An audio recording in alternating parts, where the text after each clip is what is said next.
Vamos lá? O C6 está passando por um momento um tanto quanto complicado. E no vídeo de hoje a gente vai entender o que está acontecendo com essa fintech e por que o JP Morgan, sim, aquele bancão lá dos Estados Unidos, teve que capitalizar no C6. Em outras palavras, para ficar um pouquinho mais fácil, o porquê o JP Morgan teve que colocar dinheiro na operação do C6, para tentar pelo menos segurar as pontas do que está acontecendo com essa fintech. Se você quer saber tudo sobre a atual situação do C6 e se isso te afeta, fica comigo até o final do vídeo.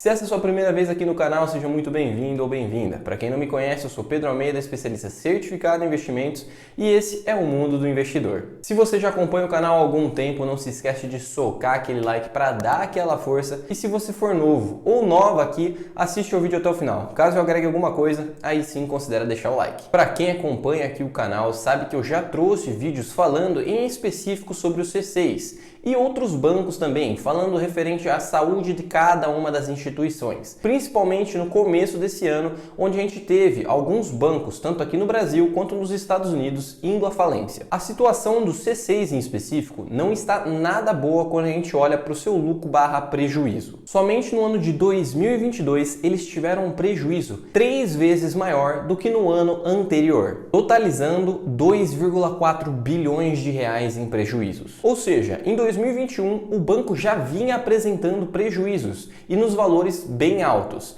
E agora, no ano passado, em 2022, ele acumulou no período de um ano um prejuízo de 2,4 bilhões de reais. E para quem tinha esperança de que nesse ano talvez ele conseguisse melhorar, os resultados não são nada agradáveis. No ano de 2023, o banco continua no prejuízo. Como eu já tinha trazido em outros vídeos, apresentar prejuízo no crescimento inicial de uma fintech pode ser esperado, pode ser uma estratégia que a fintech está utilizando para ter um crescimento um pouco mais rápido. Porém, aqui a gente tem que ficar prestando atenção na dimensão desse prejuízo e por quanto tempo ele vai se estender. Porque dependendo dos valores e do período em que a instituição se encontra nesse cenário de prejuízo, os sinaizinhos de alerta começam a soar, tanto para os clientes, que começam a poder querer sair da instituição por receio dela estar entrando em falência, e até mesmo dos seus investidores, como foi o caso do próprio JP Morgan, que teve que fazer uma capitalização para segurar a ponta do C6. Por isso, quando a gente olha aqui os números, a situação não fica nada boa. Em 2021, o prejuízo chegava em 692 milhões de reais. Em 2022, esse valor foi praticamente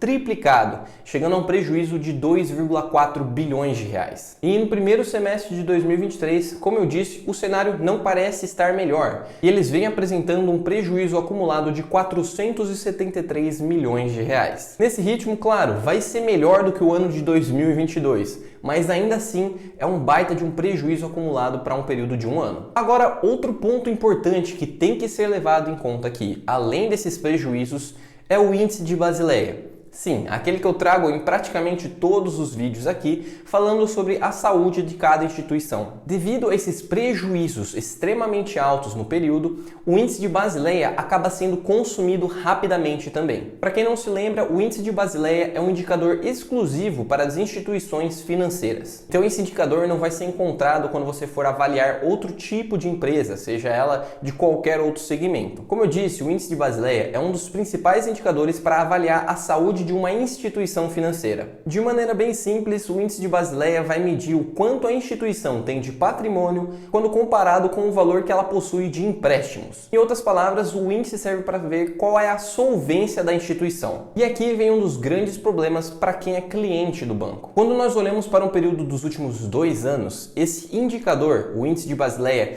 vem sendo deteriorado mês após mês. Olha essa imagem aqui para você ter uma ideia. Se a gente olhar o segundo trimestre de 2022, o valor do índice de Basileia estava relativamente alto. Porém, a cada trimestre que vai passando, esse valor vai caindo. Tanto que no primeiro trimestre desse ano, nós já estamos muito próximo do mínimo exigido pelo Banco Central, um valor de 11%. E se a instituição vem apresentando prejuízo no primeiro semestre, como nós vimos anteriormente, muito provavelmente o C6 estava muito próximo desses 11% ou até mesmo um pouquinho abaixo. Agora, quando nós olhamos para os principais concorrentes do C6, que hoje muito provavelmente seriam o Nubank e o Banco Inter, ambos apresentam valores do índice de Basileia muito mais elevados do que o C6. Hoje o Nubank apresenta um índice de Basileia de 17,7%.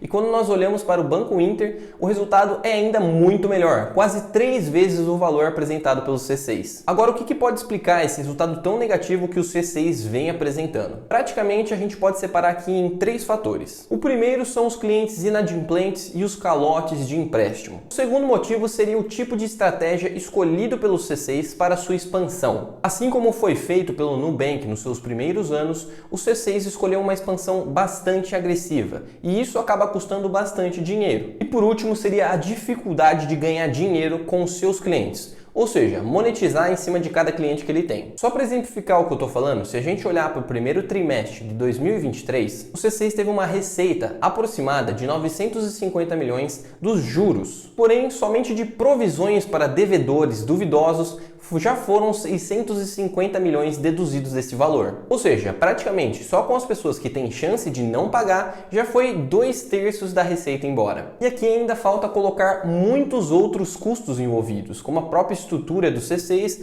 e os seus funcionários, que vai fazendo ele ter esse resultado negativo que ele vem apresentando ao longo dos últimos anos. Então vamos para a parte do vídeo que praticamente todo mundo deve estar esperando. Levando em conta as informações faladas aqui no vídeo, será que o C6 tem chance de quebrar? E você que é cliente, deveria ficar preocupado com a situação do C6? Para deixar bem claro, aqui é a minha opinião de acordo com as informações que eu coletei, tá? Quando o Nubank estava nessa mesma situação do C6 e apresentando os prejuízos anos após anos, eu particularmente não gostava do banco e não recomendava para ninguém por causa disso. E hoje eu mantenho o mesmo posicionamento em relação ao C6. Para mim, uma instituição que vem apresentando prejuízo ano após ano não passa segurança para mim. Por isso, eu não arriscaria ser cliente do banco e colocar meu dinheiro para lá. E claro, a instituição conta com a garantia do FGC. Porém, como ele tem um crescimento grande de clientes, a gente não sabe por quanto tempo o FGC daria conta de cobrir o C6 se ele viesse a quebrar. Eu particularmente prefiro não ter dor de cabeça na onde eu deixo meu dinheiro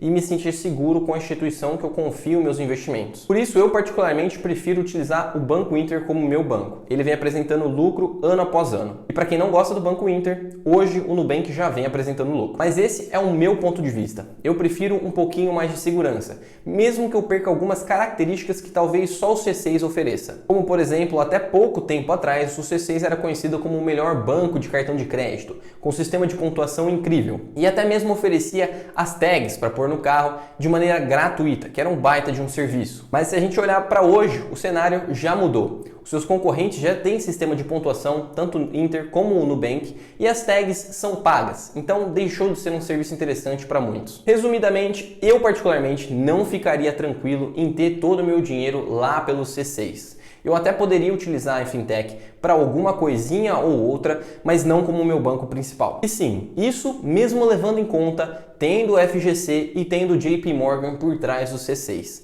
Mas essa é a minha opinião. E agora eu quero saber a sua opinião. O que você acha sobre o C6 e você vai continuar utilizando o banco se você já é cliente? Bom, como sempre, na descrição do vídeo tem alguns links que podem ser de interesse para você. Desde a abertura de conta em bancos com bônus de até R$200 até uma lista de livros que pode te ajudar na sua jornada financeira. Se você ficou até aqui, eu agradeço pelo seu tempo e eu espero ter te ajudado. Se você puder me ajudar também deixando seu like e compartilhando, eu agradeço imensamente. Meu nome é Pedro Almeida, esse é o Mundo Investidor e eu vou ficando por aqui. Eu espero te ver na próxima.